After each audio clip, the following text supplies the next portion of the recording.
Muy buenas tardes, bienvenidos nuevamente a un diálogo sobre envejecimiento y COVID-19 en este día jueves 11 de junio del año 2020. Y queremos hoy día conversar de residencias de personas mayores de larga estadía en este contexto, y más llamadas casas de reposo, más llamados asilos, las residencias también conocidas como establecimientos de larga estadía del adulto mayor. Y queremos agradecer en primer lugar la compañía y la presencia de Carolina Andrade, terapeuta ocupacional y miembro de la Sociedad de Geriatría y Gerontología de Chile. Muchas gracias por estar con nosotros, Carolina. Gracias a ti, Marco. La verdad que muchas gracias por la invitación y feliz de poder compartir contigo y con el doctor Jara, un gran geriatra. Así que agradecida de poder estar en esta conversatoria. Bueno, ya lo adelantaba Carolina, queremos también dar la bienvenida y agradecer su participación al doctor Rafael Jara, médico geriatra y vicepresidente de la Sociedad de Geriatría y Gerontología de Chile. Muchas gracias, doctor, por estar con nosotros. Hola, buenas tardes a todos. Buenas tardes, Carolina. Muy generosa en tus conceptos. Y gracias por la invitación, Marco. ¿Ya? Siempre es interesante poder entregar alguna de las cosas que uno maneja frente a algún tema determinado, porque creo que en el mundo de la geriatría la difusión de conceptos es lo que en este momento nos va a ayudar más.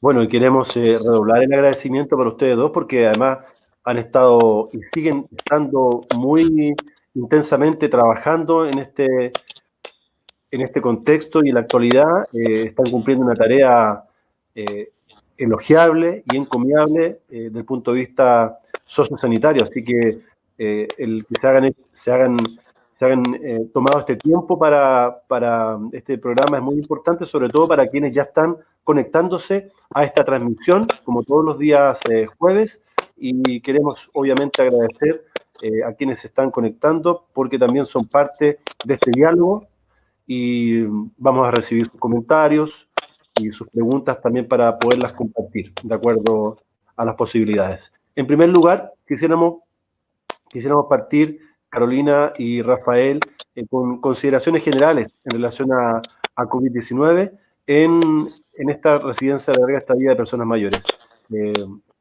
¿Cómo ha sido el trabajo? ¿Cuál ha sido de alguna forma la prioridad para la atención de las personas mayores que hoy día se encuentran en estas residencias y que son un grupo de altísimo riesgo, dadas las características que ya conocemos? Carolina, Rafael. No, doctor, parte usted nomás, sí. Bueno, yo creo que, como en todo lo que ha sido esta situación epidémica, hemos enfrentado el problema de los hogares de ancianos con una tremenda inquietud, ¿ya? Ya tuvimos noticias de que en Europa los más perjudicados fueron los adultos mayores, y de ellos las personas mayores que residen en hogares, en residencias de adultos mayores. Eso muy asociado a la comorbilidad, muy asociado a edades extremas y a la fragilidad, al deterioro de los sistemas que los hace menos tolerantes a enfrentar una situación de salud exigente como es esta. Por otro lado, es importante entender que en Chile tenemos una situación, un escenario muy heterogéneo de lo que llamamos hogares de ancianos, desde hogares muy bien habilitados y bien atendidos con equipos de profesionales, equipos interdisciplinarios, con directores técnicos capacitados, ya como son los hogares, digamos, de instituciones grandes o los hogares de colonia, pero también tenemos una gran cantidad de hogares de menor tamaño, con mucha menos capacidad de entregar servicios de mayor complejidad, y hogares que son, digámoslo, informales, en donde hay una pequeña cantidad de adultos mayores con gente que no tiene mucha preparación y con todos expuestos a un riesgo muy grande. Entonces, de ahí surge la necesidad de realizar una serie de acciones, ya tanto como Sociedad de Geriatría y tanto las universidades que han estado participando en este proceso, de modo que se puede ayudar a las instituciones a enfrentar a este escenario que en realidad es tan nuevo, ¿ya? Es un escenario que ahora ya podemos algunos decir, bueno, tenemos un poquito de experiencia, llevamos un par de meses ya, o 3 meses conociendo primero de la experiencia internacional, que es aterradora, de lo que estamos viviendo en Chile, que ha sido una cosa, digamos, un poco ambivalente. Por una parte, el escenario más difícil se ha demorado en instalarse, pero como ven las estadísticas diarias, seguimos en el proceso, en una etapa ascendente del número de casos, en una etapa ascendente del número de fallecimientos, que no sabemos dónde va a terminar, y por supuesto que ya empezamos a ver el escenario instalado en muchas residencias de adultos mayores, y este impacto tiene mucho que ver con la capacidad que tuvieron las residencias de enfrentar o no la situación. A mí me ha tocado ver un poco las dos cosas, ya lugares que se prepararon muy bien, ya que hicieron los mejores esfuerzos y que de alguna forma se están notando los frutos en este minuto, y otros lugares en donde no tuvieron la oportunidad de prepararse y en forma muy temprana tuvieron brotes de COVID-19 y, bueno, tuvieron un gran número de contagios, con muchos fallecimientos, con muchos problemas. Entonces, creo que es una situación absolutamente, a ver, es una emergencia que en este momento requiere toda nuestra atención. Bueno, y como dice el doctor Jara, como comentaba, si bien es cierto, de hecho la Organización Mundial de la Salud considera a las personas mayores que viven en establecimientos de larga estadía como una población vulnerable, al encontrarse en contacto con personas que no son su familia, que es todo el personal. Pero yo creo que ha sido fundamental también el trabajo y compromiso de los equipos interdisciplinarios de las residencias.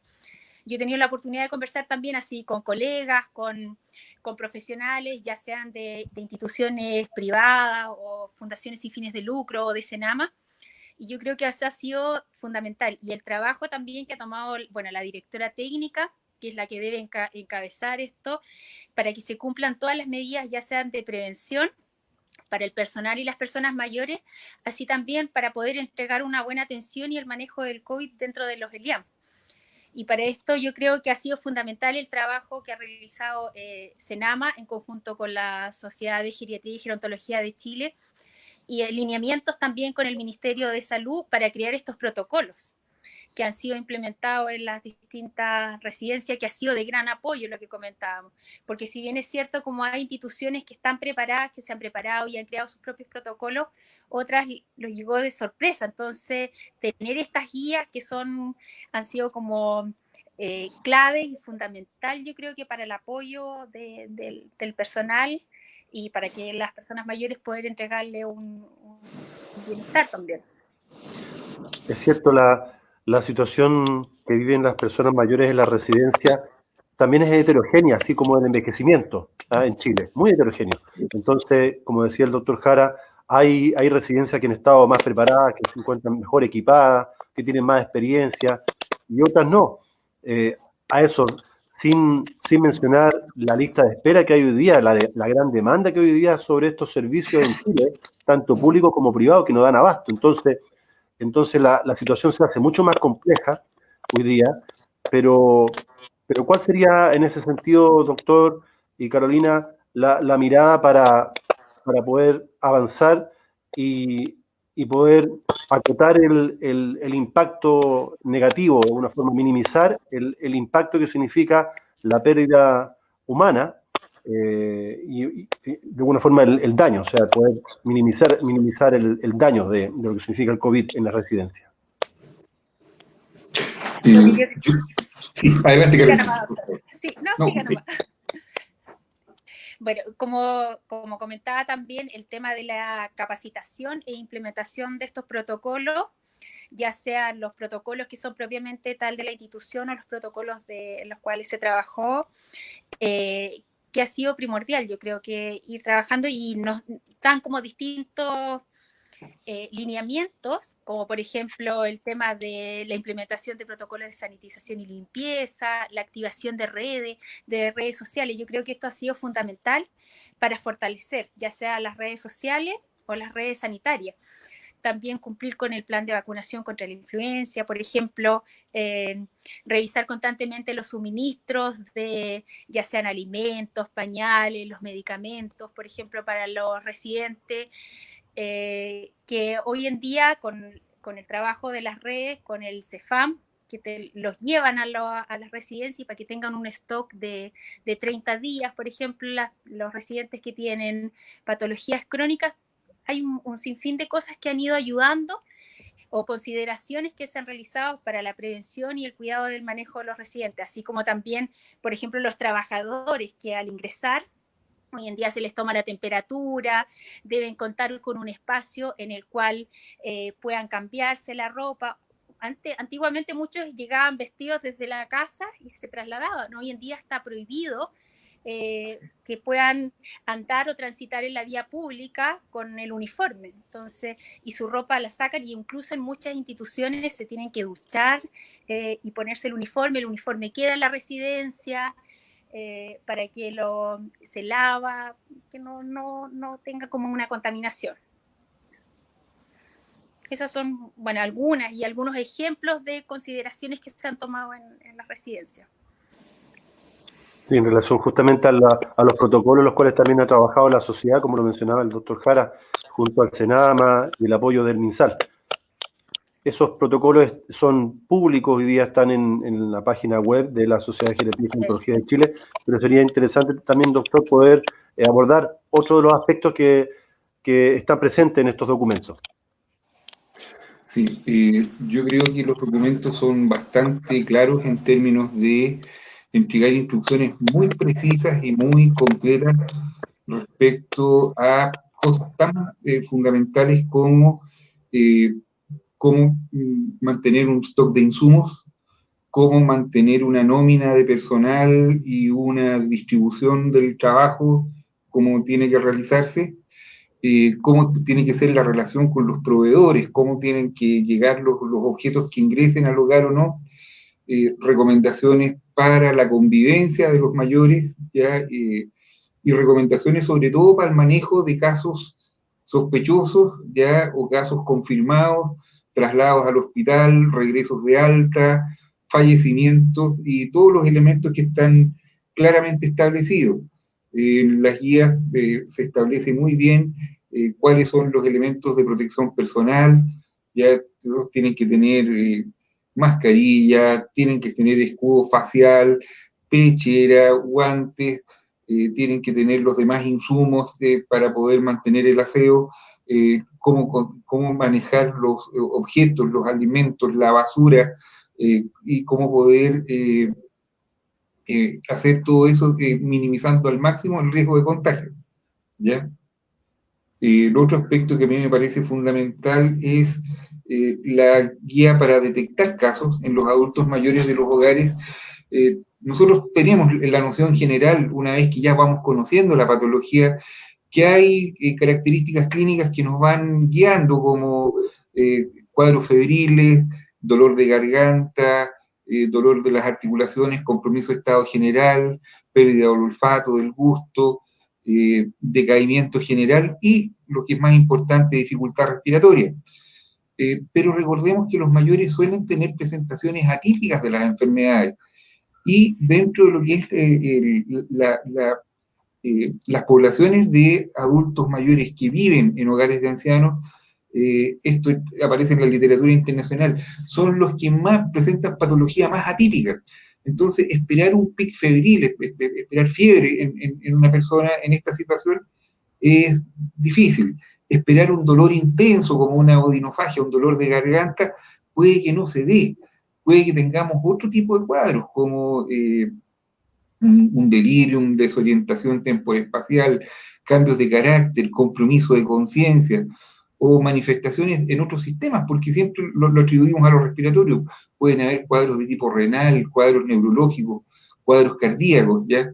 Entonces, cualquier situación que lleve a llamarnos la atención en un cambio clínico en una persona mayor, tiene que ser atendido oportunamente con el contacto con el sistema de salud y poder hacer de esta persona tomar los exámenes necesarios y eventualmente trasladarlo de acuerdo a criterios de gravedad que también están bien establecidos en la guía.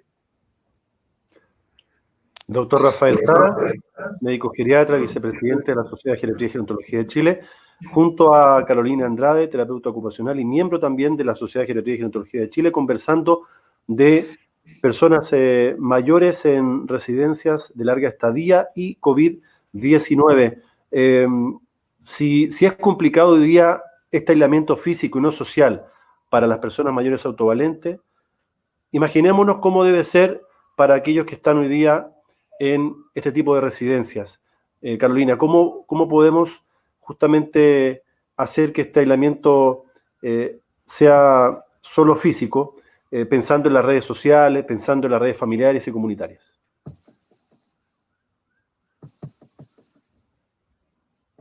Mucho y ha aumentado mucho el uso de la tecnología.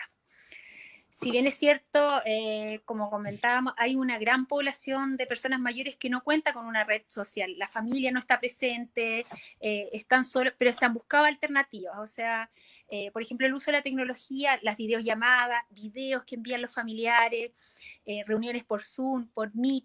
También se han realizado, por ejemplo, que vean conciertos de manera online. Charlas o capacitación también para tratar de mantener la rutina de los residentes dentro de los ELIAM, que no ha sido, la verdad, fácil con toda esta situación que se ha producido, pero tratar en lo posible de mantener la rutina de los residentes. Así también, bueno, la comunicación por medio de carta. Yo ya hace poco tiempo en redes sociales, Fundación Las Rosas invitaba a la gente a enviar cartas a los residentes para que se sientan acompañados, poder expresar sus emociones, sus sentimientos, tener estos espacios. Si bien es cierto, se han generado y han habido modificaciones en cuanto a las actividades. Por ejemplo, se ha tenido que, por el distanciamiento físico que se recomienda, no así el aislamiento social, las actividades o talleres se han tenido que reducir por los espacios, para que tengan, si antes se trabajaban grupos de 20, quizás todos bajaban a la gerontogimnasia, el ejercicio que es tan beneficioso, que trabajan con la kinesióloga. Hoy en día ha tenido que trabajar con grupos más pequeños, con distintos horarios, o se les ha entregado pautas para que ellos puedan, a los adultos mayores que son más autovalentes, independientes, para que puedan hacer solos en su habitación, en diferentes casos. El tema de la estimulación sensorial, yo creo que también ha sido importante el utilizar la música, por ejemplo, en muchos hogares, que les sirve tanto a los adultos mayores como al personal. O sea, hay hogares que he conversado con, como te decía, con colegas o profesionales que me comentaban que ellos anotan, tanto los adultos mayores, qué música les gustaría escuchar durante el día, su música favorita, y así también el personal que trabaja con ellos. Entonces eso también los ayuda como a bajar este nivel de ansiedad, de incertidumbre que te produce. Entonces yo creo que todos hemos tenido que ser muy creativos en estos tiempos de adversidad, y actuar y pensar en el aquí, en el ahora, y de acuerdo a eso irnos adaptando y tratar de que las personas mayores, este grupo de población que está en los ELIAM, que no se sientan tan solos o que sientan que están abandonados. Ha sido tener estos espacios también de contención, y así como preocuparnos también, como nos preocupamos de las personas mayores, también preocuparnos del equipo de trabajo. Tener estos espacios como de contención. Me contaba una amiga que es psicóloga, que trabaja en una fundación sin fines de lucro, después de la hora de almuerzo ya con las cuidadoras, tienen su espacio y le dicen, ¿qué sientes tú hoy día? Miedo, ya gritan, o por último, el poder expresar esta emoción, sus sentimientos. Y eso los ha ayudado también, o han estado trabajando con escuelas de distintas universidades, como comentaba, en los cuales se derivan también al personal para que sea atendido vía online por un profesional de las escuelas de psicología, de terapia ocupacional, etcétera. Y yo creo que ahí es súper importante también que se podrían articular redes y fortalecer estas redes con las escuelas o los departamentos de las diferentes universidades. Claro, quizás ese distanciamiento que estaba normalizado entre algunas personas mayores que viven en residencia y sus familias, hoy día esa brecha se ha cortado, ¿ya? ha tenido cosas buenas quizá, doctor, este COVID. No ha sido todo malo. Mira, yo creo que ese punto es bien importante. Cuando uno trabaja en residencias de adultos mayores, uno aprende que probablemente lo más gratificante para los residentes, y esto no solo para los valentes, sino los que están cognitivamente mejor, sino que también para los que se van deteriorando, es el contacto personal, el contacto humano, la conversación, el dedicar algún tiempo.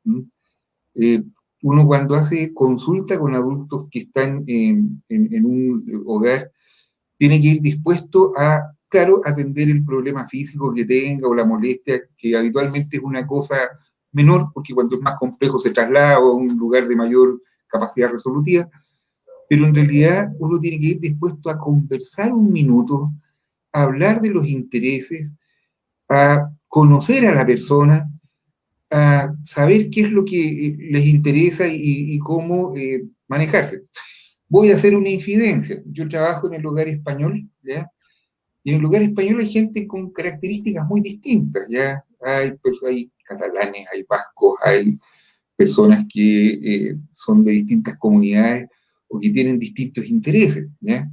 Entonces, por ejemplo, hay una señora que en este momento tiene más de 90 años y que cuando era joven y vivía en España, ella era de la barra del Barça, ella era de Barcelona, y ella vibra con cada uno de los partidos del Barça al día de hoy, a sus 90 y tantos años. Entonces, yo cuando la voy a ver, en lo posible tengo que comentar cómo le ha ido al Barça en los últimos días, ¿ya? Y ambos estamos de acuerdo que el Barça no es lo mismo después de que se fue Pep Guardiola, y una vez que el Barça le ganó 5-0 al Real Madrid, estuvo la señora como 7, 10 días, me veía de lejos y me hacía un 5 con la mano, ya acordándose de qué es lo que significaba, ¿ya? Hay otro caballero que tiene, por ejemplo, intereses artísticos, le gusta mucho la música tradicional del País Vasco, ¿ya? Y él participa en un grupo externo al hogar donde se dedican a eso. Entonces, yo alguna vez tuve que leer un poquito de música y algunos temas y entender el significado de algunos términos, ¿ya? ¿Qué es la icurriña, que es el símbolo de los vascos? ¿Qué es el lauburu, que es otro de los símbolos, ¿ya? Y otros detalles que pueden estar muy, muy íntimamente ligados a lo que son ellos. Había otros personas que vivieron momentos históricos, todavía quedaban personas que vivieron en la revolución. Entonces, escucharlos y conocer su experiencia, que son experiencias muy diversas, aparte de ser, digámoslo, tremendamente enriquecedor para uno, ¿ya? A uno ganar una experiencia logra permitir un contacto afectivo muy mayor con los residentes. Entonces, si nosotros tratamos de hacer un trabajo más organizado y en grupo, tenemos en este momento disponibles una infinidad de herramientas que podríamos usar. Tenemos música, ya tenemos fuentes de música en YouTube, en Spotify, en donde sea, donde podemos escuchar música de los años 30, 40, 50 y rememorar y poder gozar con ellos la música que además es muy bonita, ¿ya? Escuchar a Carles Trenet, escuchar a la Sarita Montiel, escuchar a Manolo Caracol con los españoles, escucharlo con ellos, que fueron, digamos, gente con música con la que ellos vibraron en su juventud, para uno es una experiencia bien especial. Ver películas antiguas, ya, ver películas de la vida Ardori, que los caballeros se acuerdan que les encantaba verla, ya, ver alguna película española con corte tradicionalista, donde ellos muchas veces cuentan vivencias personales en torno al tema, o hablar de noticias, hablar de lo que significó la historia para ellos, es una vivencia que nos enriquece a todos. ¿Y por qué hago esta explicación que a lo mejor es un poquito larga para el objetivo que nos reúne y que teóricamente es un poco técnico?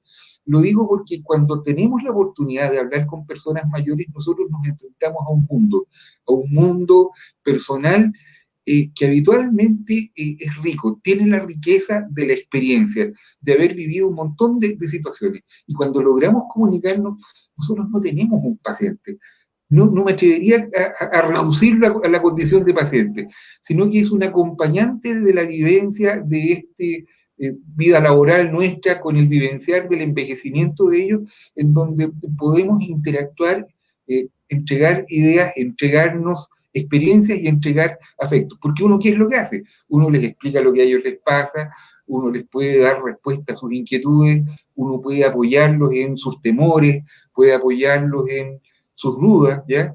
Pero ellos también a uno le van contando lo que a ellos les importa. Y eso para uno es como experiencia, como clínico y como ser humano, es muy fuerte. Entonces, en una situación como esta, donde tenemos que utilizar, probablemente podemos usar teléfonos inteligentes hoy en día, donde tenemos posibilidad de comunicarnos en forma visual, o hacer reuniones en Zoom, por favor, traten de hacer reuniones muy ricas en cuanto a la experiencia de los mayores. Lleven material de buena calidad, ¿ya? Busquen música bonita de los años 50, 60 o de fines de los 40, que generalmente para las generaciones muy mayores de este momento es música gratificante. Lean historias y noticias de esa época, ¿ya? Lean y aprendan de las costumbres y hablen de ello. Y les aseguro que van a tener un montón de elementos adicionales, van a ganar mucha experiencia con eso. Yo en lo personal lo he disfrutado enormemente. El doctor, yo creo que uno aprende muchísimo. Y no olvidarnos que a la larga es su casa, es su hogar, o sea, los Eliam es su casa y nosotros somos los que estamos de paso, los profesionales, los cuidadores, etcétera, los que vamos a su hogar, a su lugar en el cual acompañarlos y estar en este proceso con ellos. En las situaciones, Carolina y Rafael, de abandono, de soledad, que viven también personas mayores residentes, el rol que pueden cumplir quienes trabajan en estos espacios puede ser fundamental en este contexto, ¿no? Sí, bueno, es fundamental y como yo te decía, ha sido súper importante del trabajo en equipo interdisciplinario. O sea, yo creo que aquí todos son importantes, la enfermera, la cuidadora, la señora que hace el aseo, el que cocina, no sé, la fonoaudióloga.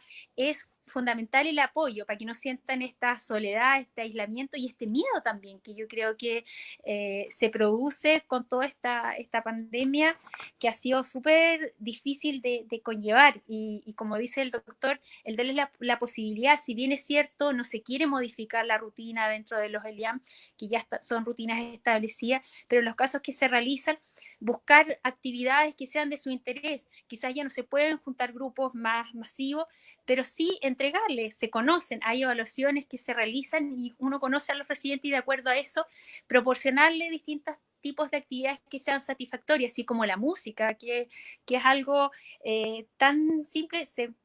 Comenzó a colocar música en uno de los hogares y de verdad, tanto el personal como los residentes andaban de mejor ánimo y se olvidaban un poco de esta situación que estaba ocurriendo. Algunos mitos y realidades, Carolina y doctor Jara, respecto a las residencias, porque mucha gente piensa que en la residencia viven personas con demencia solamente. Claro. Y creo que eso es limitado, porque hay un mundo de realidades distintas, ¿o no? Sí, si bien es cierto, hay una gran población de personas que tienen una demencia tipo Alzheimer o algún otro tipo de demencia o deterioro cognitivo, discapacidades. También existe una población que no deja de ser importante, que son personas mayores que son autovalentes, independientes. Y eso depende también, claro, del tipo de institución. Hay residencias psicogeriátricas, cuidados especiales, especialistas en personas con demencia, etcétera. Muchas veces ingresan a los hogares personas mayores que están en perfectas condiciones de salud y funcionalidad y cognición, pero lo que necesitan es apoyo. Tienen temor a la soledad, necesitan que alguien les brinde la comodidad de estar en un lugar con compañía. Son en general personas más bien solas o personas que quieren mantener su independencia sin depender de los familiares, sin interferir en las actividades y los quehaceres de los familiares. Entonces, a esas personas hay que entregarles un refuerzo especial porque el objetivo es mantener la funcionalidad a lo largo del tiempo y mantener las capacidades. Y Carolina tocó un punto que es bien importante, que es el miedo, ¿ya? Y la verdad es que desde muy antiguo, antes de que la medicina tuviera antibióticos o métodos diagnósticos o todos los elementos con los que hemos podido disfrutar nosotros como dedicados gente, profesionales de la salud hoy en día en este siglo, desde muy antiguo se sabe que en las epidemias las personas que tienen miedo a la epidemia son de alguna forma las que resisten menos, ¿ya? Y con eso cito un instructivo que salió en Chile en 1866 con ocasión de un brote de cólera que tuvimos, ¿ya? Y decía, la mayoría de la gente, en realidad, cuando hay una epidemia, la verdad es que la gente más perjudicada, en realidad, no es tanta, ¿ya? La mayoría de la gente sobrevive la situación, pero los que más sufren y los que menos la resisten son las personas que tienen miedo. Por eso, la primera indicación que daba este instructivo era, el lenguaje del siglo XIX, mantener la tranquilidad del espíritu. O sea, evitar la ansiedad, evitar la depresión y este rol de compañía que nosotros estamos hablando y este rol de actividades lúdicas y de actividades con un propósito bien definido pueden cumplir un papel muy importante en evitar la ansiedad, disminuir el estrés, disminuir los niveles de cortisol y optimizar la actividad inmunológica desde ese punto de vista. Los mayores que están en los hogares están en una situación de inmunosenescencia y aparte de mantener el ánimo y de evitar la ansiedad, lo que les ayuda mucho es optimizar las condiciones de nutricionales, ¿ya? Que tengan niveles de vitaminas adecuados, que tengan minerales adecuados. Por eso es muy importante revisar las dietas por estos días y si es necesario usar suplementos nutricionales o vitaminas adicionales, tal vez sea un buen momento, porque cuando uno revisa exámenes de las personas mayores, siempre hay una anemia de mayor o menor grado, siempre se nota que hay una carencia de una vitamina B12, un ácido fólico, vitamina D u otros elementos que podrían estar haciendo falta en este momento. Y el tercer punto que ayuda a la inmunidad, y hablo con esto de situaciones con las cuales el propio residente puede colaborar a hacer algo para evitar que el impacto de la enfermedad, en el caso de que llegue, tienda a ser menor, aunque ya puede que los plazos estén un poco encima, pero es bueno que una persona sienta control sobre una cosa a la que le tiene miedo. Entonces, aparte de mantener el ánimo en alto y evitar la ansiedad, y la nutrición es la actividad física.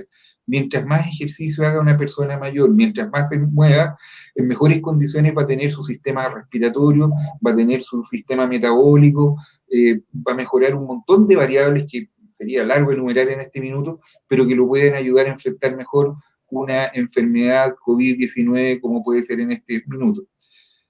A propósito, digamos, el pronóstico del COVID en los mayores, pero, digamos, hay muchos mayores que lo superan en buenas condiciones y probablemente va a haber mayores asintomáticos y va a haber una proporción de los mayores que con cuidados generales puede verse claramente favorecido frente a esta situación. A propósito de la alimentación y de las terapias de reminiscencia, la comida patrimonial también es muy importante, ¿no? Absolutamente. Bueno, todos como la película Ratatouille. Bueno, es que desde hace mucho tiempo se sabe que el gusto y el olfato, que son... se pierden con el COVID. Que se pierden con el COVID, dice. Pero fíjate que no todo el mundo. Ya yo que hago turno en la posta central, hago turno en la posta central. Yo estas últimas 2 semanas he estado viendo exclusivamente pacientes COVID. Y bueno, una pregunta que le hago a todos es, ¿cómo está su gusto? ¿Cómo está su olfato?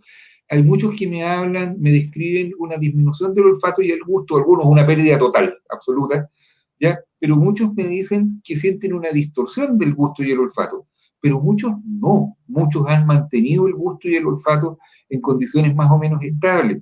Existe una enfermedad muy heterogénea, ¿ya?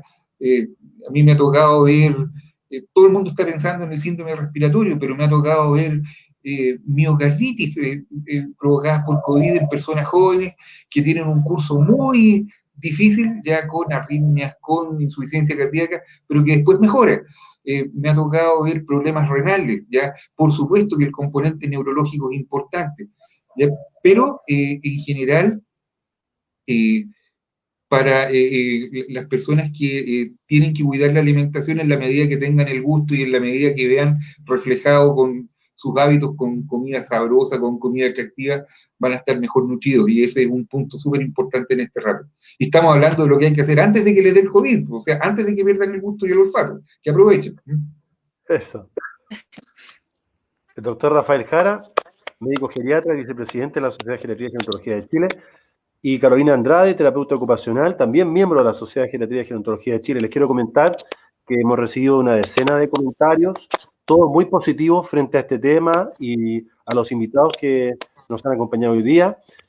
Varios comentarios relacionados con el tema hablan de la importancia de la empatía, de los afectos, también de la dimensión espiritual. También se han referido en algunos casos a la importancia que hay una mirada gerontológica por parte de los profesionales que trabajan, el personal, ¿ya? Y también respecto a los documentos, al decreto 14, que hay una atención integral y multidisciplinaria. Eso también se ha estado enfatizando, así que ha habido reconocimiento hacia esta conversación y hacia ustedes como invitados. En los últimos minutos quisiéramos, Carolina y Rafael, el poder hablar del post-COVID y los desafíos que plantea justamente toda esta situación, pensando en la política pública, en la política hacia la residencia. ¿Qué podría cambiar? ¿Cuáles son los desafíos justamente para que haya un mejor funcionamiento de las residencias?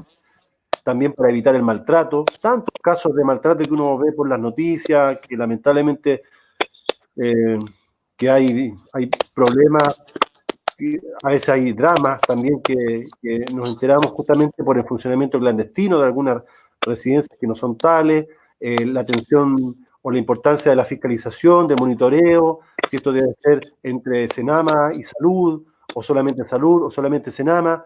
¿Qué nos podrían comentar en las últimas palabras, Carolina y Rafael? Bueno, yo creo que es súper importante el poder, que le escuché a una amiga en un conversatorio que tuvieron hace poco, el que se pueda unificar criterios. Yo creo que el trabajo en conjunto, por ejemplo, del Ministerio de Desarrollo Social y Familia, en conjunto con Senama, el Ministerio de Salud, las agrupaciones del IAM y la Sociedad de Geriatría, el poder unificar estos criterios.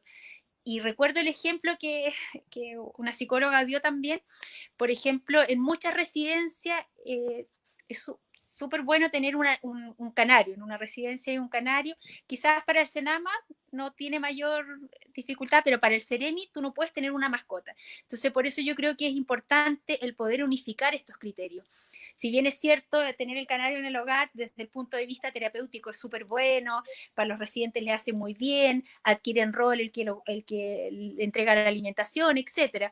Pero para el Ceremi no puedes tener animales dentro de los ELIAM. Ahí uno puede ver la discrepancia que existen. Entonces, es súper, yo creo que necesario el poder unificar estos criterios y bueno, y seguir trabajando en políticas públicas, y no solamente la fiscalización de los ELIAM, sino también el apoyo y ir construyendo como el mejoramiento y promover el buen trato de las personas mayores.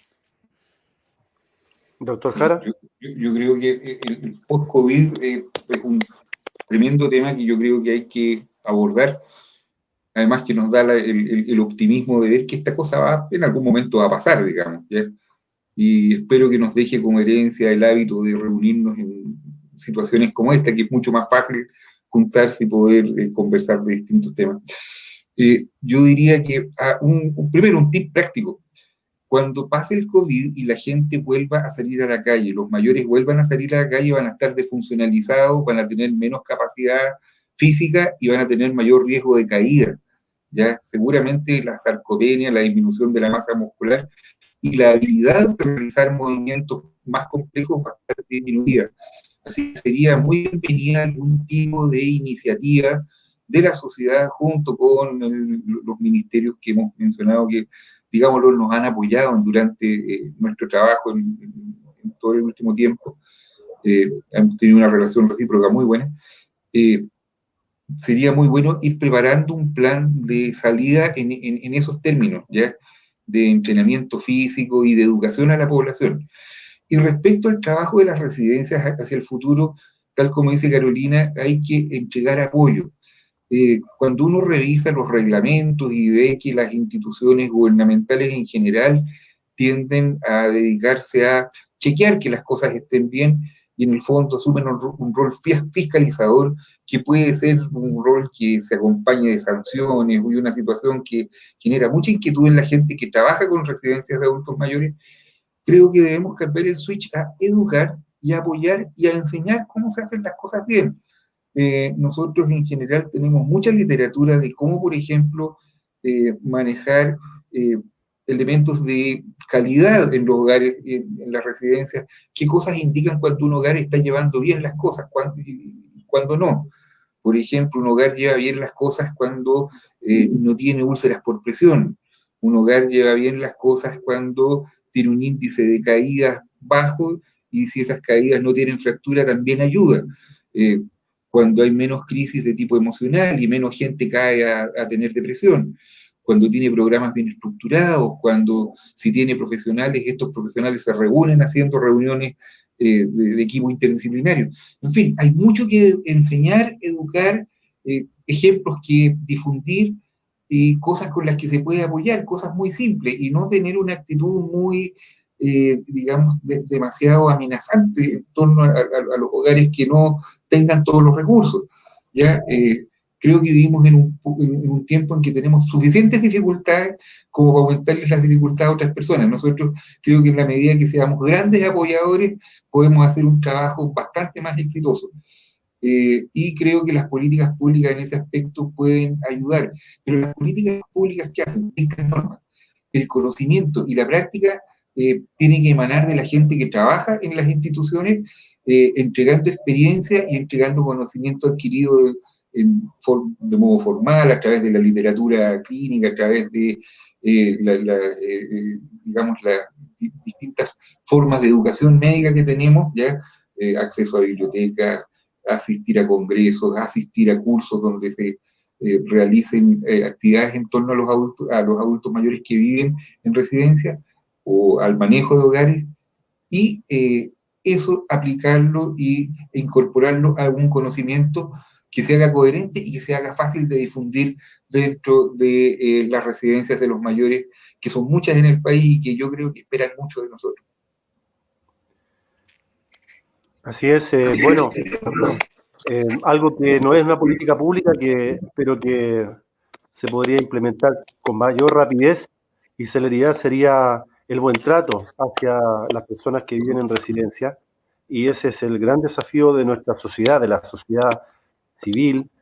Justamente creo yo que hay una ventana de oportunidad también para este periodo post-COVID. Y a propósito de buen trato, junto con agradecerles la presencia a Carolina Andrade, terapeuta ocupacional, miembro de la Sociedad de Geriatría y Gerontología de Chile, y al doctor Rafael Jara, médico geriatra y vicepresidente de la Sociedad de Geriatría y Gerontología de Chile, por estar con nosotros por estos ya más de 40 minutos. Ha pasado el tiempo volando.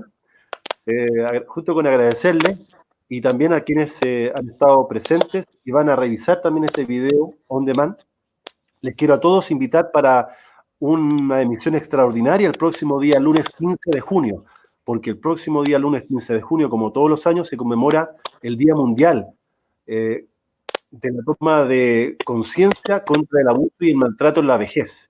Vamos a realizar un programa especial como diálogo, para que podamos justamente extender esta conversación sobre la importancia del buen trato. Así que nuevamente agradecerle a Carolina, muchas gracias. Muchas gracias por estar con nosotros. Gracias a ustedes por la invitación.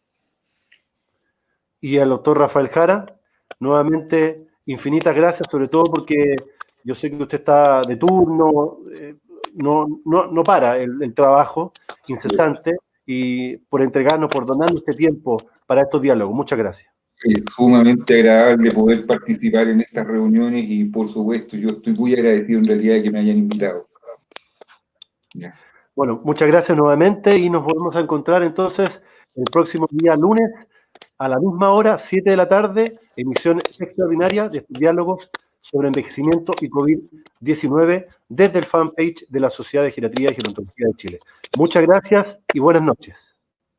Abrazo virtual. Chao. Chao. Chao, abrazo. Gracias. Chao, chao.